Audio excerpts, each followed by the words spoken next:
Hey guys, it's Mert.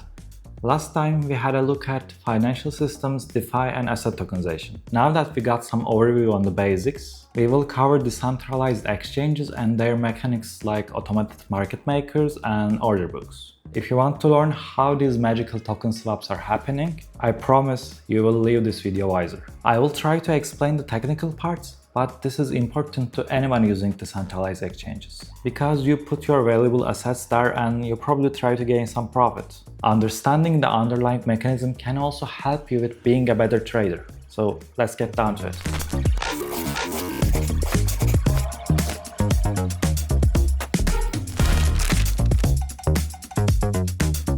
If you recall the previous video, there were 5 layers in the DeFi stack.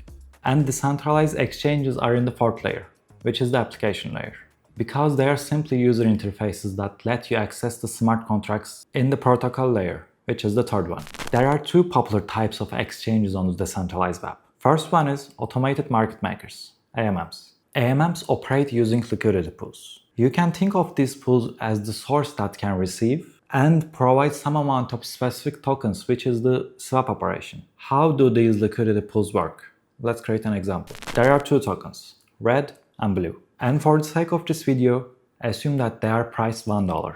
And this pool contains 10,000 tokens from each color. The whole idea of liquidity pools revolve around a simple equation, the constant product formula. X times Y equals to K. X and Y are the tokens and the K is the total amount. So let's simplify this with our token names. So now it's red times blue equals to K. As long as this pool exists, this equation must hold. So currently, 10,000 times 10,000 equals to 100 million. I know, these are big numbers, but stick with me.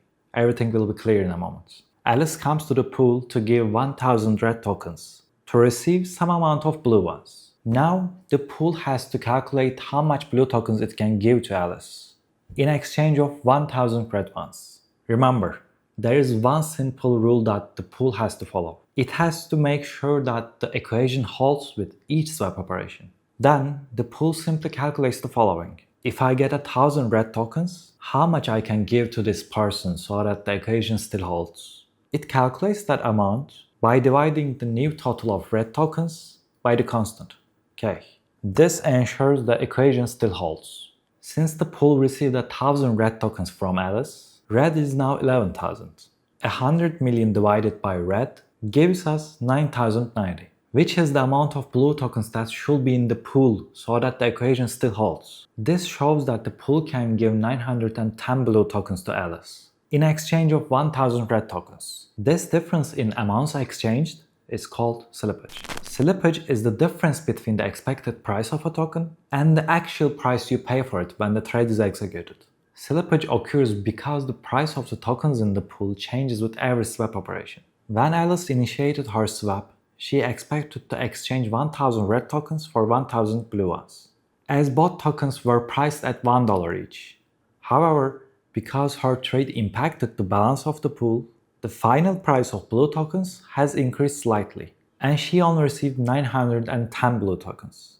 This difference, where Alice received fewer tokens than she expected, is called slippage. It's a natural consequence of AMM mechanics, as the pool must maintain the constant product equation. Users can minimize slippage either by trading smaller amounts or using high liquidity pools, as their swap amount will be so small that the slippage won't be noticeable. That's the whole operation. And of course, there are some fees taken by the platforms.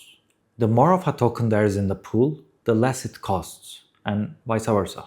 Now that Alice bought blue tokens, the price of blue tokens has increased and the red ones has decreased. Calculating the price is even more simple. We just need to divide the amount of one token by the other one. And the ratio is the dollar equivalent of the price. Red divided by blue is $1.21, which is the price of a blue token. And blue divided by red is 82 cents, which is the price of red tokens. This is the price impact Alice has made on the platform. She basically dumped it. Okay, we trade by the price decided by this equation, but who does put the money in the first place? People do, because they can gain income from the fees. Now, as you see, with each swap operation, a small fee is collected to keep the system running.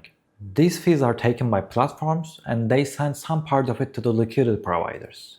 These providers can be anybody who is willing to put their assets on the liquidity pool, and they can gain fees with each swap operation. This may sound great at first, but there's a catch. Since the token amounts are changing with each swap operation, providers' tokens also follow that ratio. Let's say Bob, as a liquidity provider, has 1,000 of red and blue tokens in the pool that Alice traded.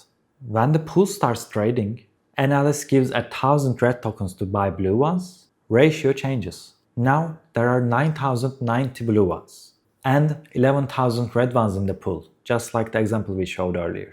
As Bob still owns 10% of the pool, his holdings adjust accordingly. After the trade, Bob now has 1,100 red tokens and 909 blue tokens. Additionally, Bob receives a small fee from Alice's trade. If the pool charges a 0.3% fee, then Alice's trade adds 3 red tokens as the fee. These are distributed proportionally to liquidity providers. And Bob, owning the 10% of the pool, gets an additional 0.3 red tokens. This demonstrates how Bob can gain income from the fees. But his token ratios have shifted due to the trade. This shift becomes a problem when price of one of the tokens changes significantly. Bob ends up holding fewer blue tokens, because the pool gives him more red tokens just to maintain the ratio. This difference in value, compared to just holding these tokens, is called impermanent loss. However, if the price ratio remains close to the initial ratio, Bob's total value will be similar to the amount he started, plus the fees he collected. Providing liquidity can yield passive income through fees, but it carries risks, especially during significant price changes, making it a risky financial operation, just like most things in crypto. We covered everything about AMMs. Now let's have a look at a real example on Uniswap. Here we are trying to exchange 1 ETH with USDC.